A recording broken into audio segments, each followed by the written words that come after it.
Okay students, last video में हम लोगों ने बात की थी development of endosperm and types of endosperm. Endosperm के टाइप्स हमने देख लिए थे। देखिए, एंजियोस्पर्मिक प्लांट के अंदर जैसे ही डबल फर्टिलाइजेशन कंप्लीट होता है, दो चीजें बनती है। एक तो बनता है एंडोस्पर्म और सेकंड बनता है एम्ब्रियो। एंडोस्पर्म और एम्ब्रियो ये दोनों मिलकर के क्या बनाते हैं? सीड बनाते हैं। इट मीन्स एंजियोस्पर्म प्लांट का एक स्पेशल कैरेक्टर है कि इनमें क्या बनते हैं? सीड बनते हैं। और वो सीड जो है वो नेक्स्ट गैमेटोफाइट स्टेज को क्या करते हैं? स्टार्ट करते हैं। तो हम यहाँ देख रहे हैं डेवलपमेंट ऑफ सीड, यानी कि बीज का परिवर्धन किस तरह से होता है। जैसे ही डबल फर्टिलाइजेशन कंप्लीट हो जाएगा, उसके बाद में सीड बनने का जो प्रोसेस है वो स्टार्ट हो जाता है। एंडोस्पर्म बनने का प्रोसेस हमने देख लिया था।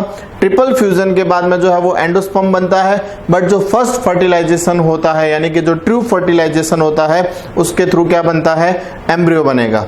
और इस एम्ब्रियो के बाद में जो है वो सीड बन जाता है, यानी कि एंडोस्पर्म और एम्ब्रियो ये दोनों मिलकर के क्या करते हैं? सीड का डेवलपमेंट करते हैं, बीज का निर्माण करते हैं। तो देखिए, जब डबल फर्टिलाइजेशन कंप्लीट हो जाता है तो एक सीड के अंदर कौन कौन से चेंजेस आते हैं, यानी कि जो हमारे पास में कार्पल स्ट्रक्चर थी, अंडाशय की जो संरचना थी, उसके अंदर कौन कौन से चेंजेस आते हैं वो हम यहाँ पर देख रहे हैं। इन चेंजेस से हमें पता चलेगा कि जो सीड है वो किस तरह से डेवलप होता है। सबसे पहले हम बात करें कि जो फ्यूनिकल है, आपको मैंने स्ट्रक्चर बताई थी इस तरह से।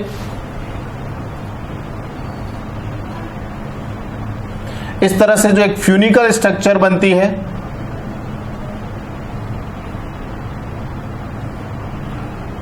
ये जो फ्यूनिकल पार्ट है ये किसमें चेंज हो जाएगा? आफ्टर डबल फर्टिलाइजेशन ये बना लेता है स्टॉक ऑफ सीड, यानी कि बीज वृंत के अंदर जो है वो चेंज हो जाता है। आप देखेंगे सीड के आउटर पार्ट के अंदर एक छोटा सा टिनी साइज का जो है एक स्टॉक प्रेजेंट होता है। वो किससे डेवलप्ड होता है? वो फ्यूनिकल से डेवलप्ड होता है। तो जैसे ही डबल फर्टिलाइजेशन कंप्लीट हुआ, उसका जो फ्यूनिकल है वो स्टॉक ऑफ सीड के अंदर क्या हो जाता है? कन्वर्ट हो जाता है। सेकंड, हाइलम पार्ट जो है इसमें कुछ ज्यादा चेंजेस नहीं होते हैं, बट इसके जो टिश्यूज है वो मैच्योर हो जाते हैं। और ये जो हाइलम है वो सीड के आउटर टेगमन पर, यानी कि जो बाहर का जो कह सकते हैं सीड कोट है, उसके ऊपर एक स्क्वायर फॉर्म में एक छोटे से धब्बे के रूप में क्या होता है? उपस्थित रहता है। तो जो हाइलम है वो एक स्क्वायर फॉर्म के अंदर धब्बे के रूप में जो है वो उसके ऊपर उपस्थित होती है। थर्ड चेंज होता है न्यूसेलस। मोस्टली जो न्यूसेलस है वो क्या हो जाता है? डीनेचुरेट हो जाता है, समाप्त हो जाता है। लेकिन कभी कभी कुछ प्लांट के अंदर जो न्यूसेलस है वो एम्ब्रियो के आउटर के अंदर एक थिन लेयर फॉर्म के अंदर जो है वो क्या होता है? प्रेजेंट रहता है। और उस लेयर को क्या बोलते हैं? पेरिस्पर्म, यानी कि परिभ्रूणपोष। जो एंडोस्पर्म बनता है उस एंडोस्पर्म के आउटर में ये न्यूसेलस एक थिन लेयर के रूप में जो है वो प्रेजेंट रहता है, और उस लेयर को बोला जाता है पेरिस्पर्म। इसको भी आप ध्यान रखेंगे। मोस्टली जो है वो न्यूसेलस डिनेचुरेट हो जाएगा, समाप्त हो जाता है, लेकिन कुछ एक के अंदर जो है वो एक पेरिस्पर्म फॉर्म में प्रेजेंट रहता है। नेक्स्ट चेंज होता है जो एग सेल है, वो किसमें हो रही है? देखिए, एग सेल तो फर्स्ट फर्टिलाइजेशन के अंदर ही क्या कर लेती है? फ्यूजन कर लेती है। यानी कि जैसे फर्स्ट फर्टिलाइजेशन कंप्लीट हुआ वो अपना डेवलपमेंट स्टार्ट कर देती है और क्या बना लेती है? एम्ब्रियो बना लेती है। और एम्ब्रियो जो है वो सीड का इंपॉर्टेंट पार्ट होता है, यानी कि नेक्स्ट जनरेशन का जो स्टार्ट है वो कहां से होगा? वो एम्ब्रियो से होगा। क्लियर है? तो जो एग सेल है वो तो फर्स्ट फर्टिलाइजेशन के बाद में एम्ब्रियो के अंदर कन्वर्ट हो जाती है।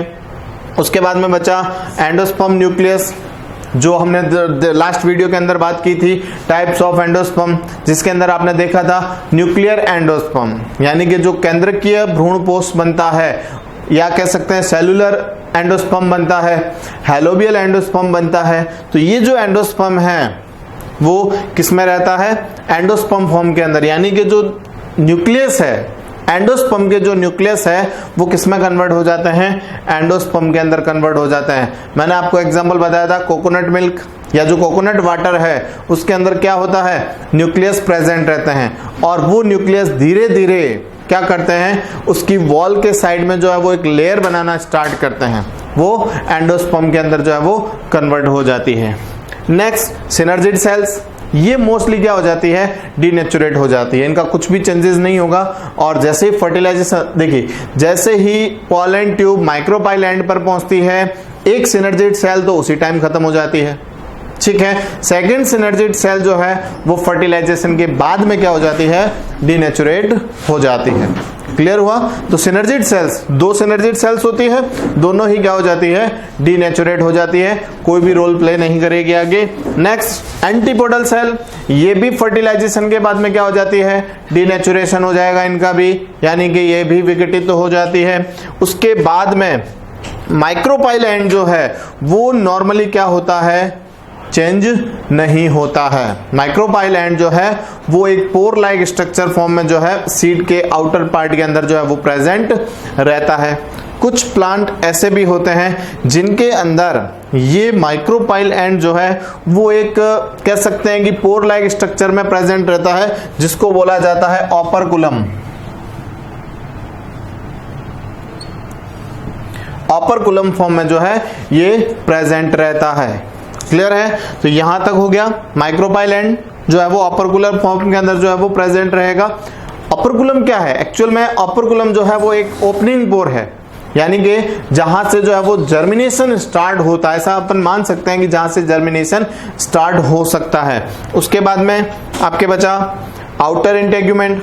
देखिए न्यूसेलस के आउटर पार्ट के अंदर ये दो इंटेग्यूमेंट्स प्रेजेंट थे, मोस्टली दो ही इंटेग्यूमेंट्स प्रेजेंट होते हैं। एक भी हो सकता है जो एक इंटेग्यूमेंट्स प्रेजेंट था उसको हमने बोला था यूनिटेगमेंट, और जहां पर दो इंटेग्यूमेंट्स प्रेजेंट होते हैं उसे बोलते हैं बाइटेगमिक, ठीक है। तो मोस्टली जो दोनों इंटेग्यूमेंट्स है ये दोनों किसमें कन्वर्ट हो जाते हैं, ये सीड कोट के अंदर कन्वर्ट हो जाते हैं, बीज चोल का निर्माण कर लेते हैं, ठीक है। अब जो आउटर इंटेग्यूमेंट है वो क्या बनाता है, वो तो बनाता है testa. It means outer seed coat में कन्वर्ट होता है जो कि बहुत हार्ड होता है। मोस्टली जो है वो टेस्टा जो है वो एक हार्ड सीड कोट फॉर्म के अंदर प्रेजेंट होगा। सेकंड इंटेग्यूमेंट जो है वो बनाता है आपके टेगमन, या इसे कह सकते हैं इंटर, या कह सकते हैं इनर सीड कोट, आंतरिक बीज चोल कह सकते हैं, जिसे अपन टेगमन नाम दे सकते हैं।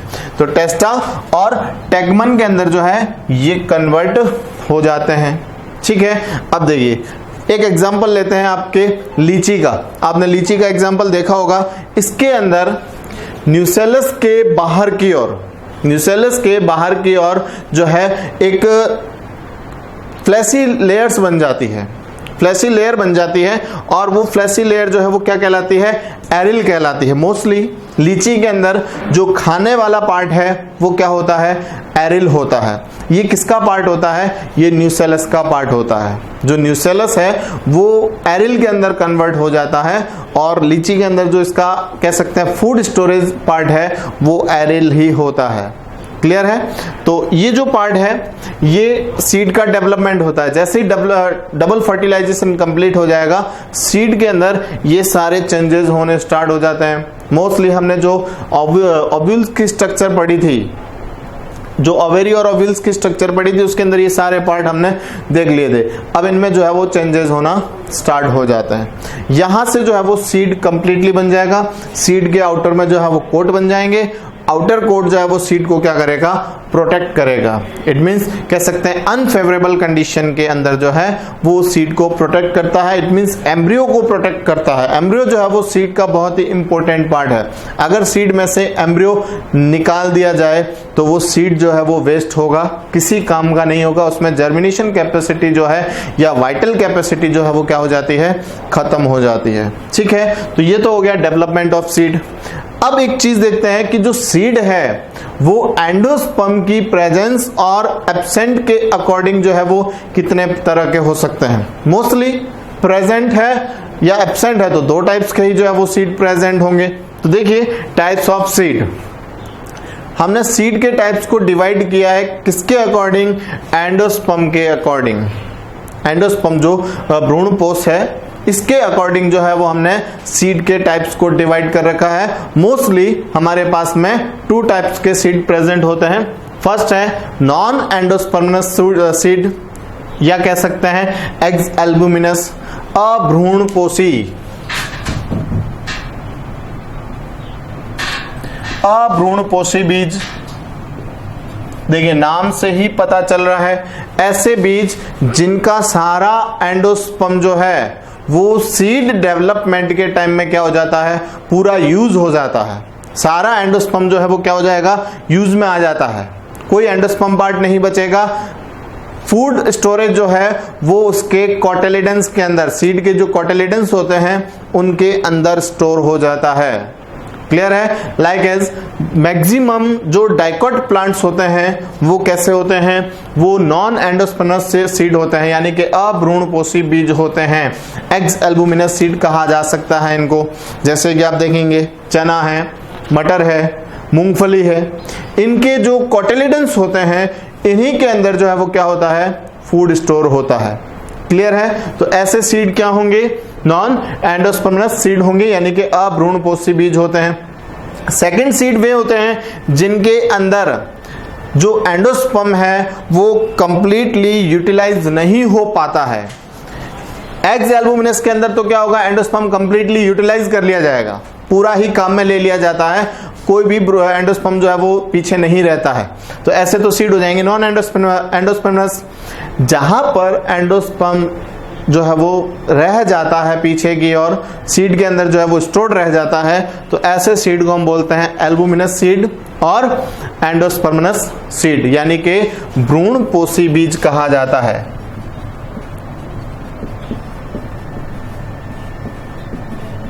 मतलब इनके बीजों के अंदर जो है वो एंडोस्पर्म क्या होता है, प्रेजेंट होता है, तो इन्हें एंडोस्पर्मस सीड कहा जाता है। मोस्टली जो मोनोकोट प्लांट्स होते हैं लाइक एज व्हीट या कह सकते हैं मेज, पल्प मिलेट्स, बाजरा या जो मक्का है, गेहूं है, ये सारे जो एग्जाम्पल है वो कैसे हैं, एल्बुमिनस सीड के एग्जाम्पल होते हैं। क्लियर है। तो हमारे पास में सीड्स के टाइप होंगे, 2 टाइप्स होंगे, first eggs albuminous seed and second albuminous seed. Next topic हम देखते हैं development of fruit.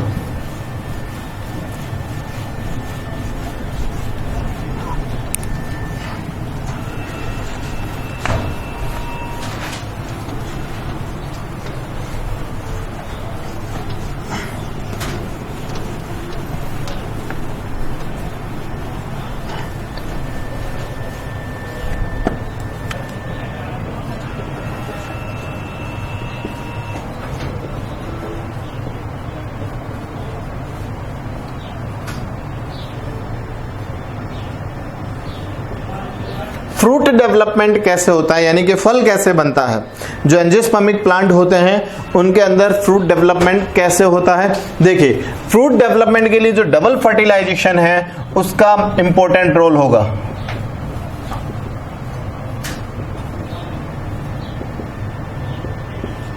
Double fertilisation के बाद में, या आप कह सकते हैं जैसे ही फर्टिलाइजेशन कंप्लीट हो जाता है, कुछ एक्सेप्शन भी बताऊंगा मैं आपको, लेकिन मोस्टली फर्टिलाइजेशन कंप्लीट होने के बाद में जो कार्पल्स का ओवेरी पार्ट होता है वो क्या होता है, मैच्योर होना स्टार्ट हो जाता है। मैंने आपको कार्पल स्ट्रक्चर बताई थी।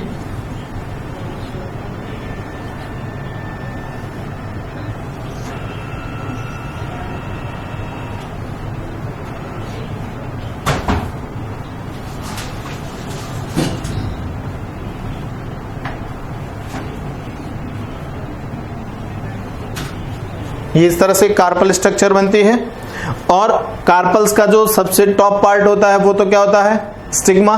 इसके नीचे जो नेक लाइक स्ट्रक्चर होती है इसको बोलते हैं स्टमन स्टाइल, और नीचे की जो स्वेलन पार्ट होता है, फूला हुआ जो भाग होता है, इसको हम बोलते हैं ओवेरी। जैसे ही फर्टिलाइजेशन कंप्लीट हो जाता है ये जो ओवेरी है वो मैच्योर होना स्टार्ट हो जाएगा। इट मीन्स इसका मैचुरेशन फेज जो है वो स्टार्ट हो जाता है, और ये जो ओवेरी है वो किस में कन्वर्ट हो जाता है, फ्रूट के अंदर कन्वर्ट हो जाता है। देखिए ये जो सेंटर पार्ट है ये क्या है आपका न्यूसेलस पार्ट, यानी कि ओव्यूल पार्ट। फर्टिलाइजेशन के बाद में ओव्यूल तो दो चीजें बनाएगा, एक तो एंडोस्पर्म बनाएगा और एक बनाएगा एम्ब्रियो, क्लियर है। और ये जो ओव्यूल है ये तो कन्वर्ट हो जाएगा किसके अंदर, सीड के अंदर। और सीड का जो आउटर पार्ट है यानी कि जो ओवेरी पार्ट है ये किस में कन्वर्ट हो जाता है, ये फ्रूट के अंदर कन्वर्ट होना स्टार्ट हो जाता है, क्लियर है। तो जैसे ही फर्टिलाइजेशन कंप्लीट होगा ओवेरी जो है वो फ्रूट के अंदर मैच्योर होना स्टार्ट हो जाती है। इट मींस ओवेरी के अंदर फूड स्टोरेज होना स्टार्ट हो जाएगा, और जैसे ही फूड स्टोरेज होना स्टार्ट होगा वो ओवेरी किस में कन्वर्ट हो जाएगी, फ्रूट के अंदर, क्लियर है। ऐसे फ्रूट जिनका डेवलपमेंट किससे होता है, ओवेरी से होता है, इन फ्रूट्स को कहा जाता है ट्रू फ्रूट्स, या कह सकते हैं वास्तविक फल।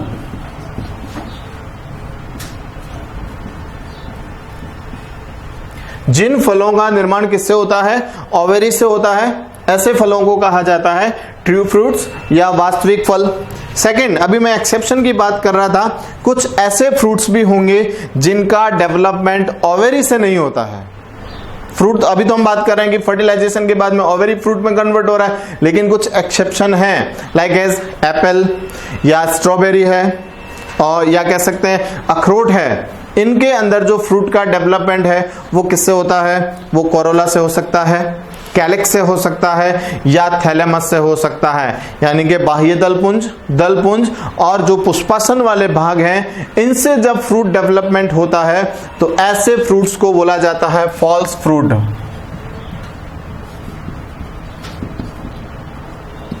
यानी कि कह सकते हैं आभासी फल।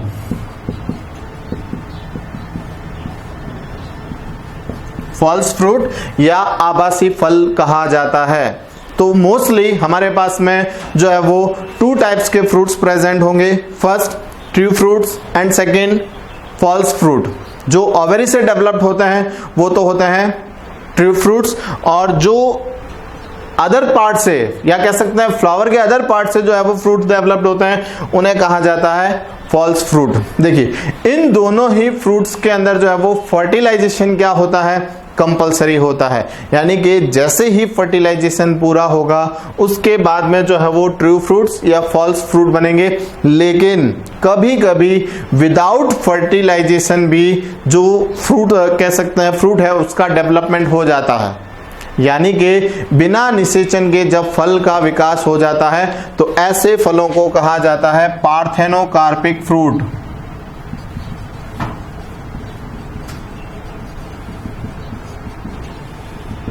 यानी कि अनिषेक फल।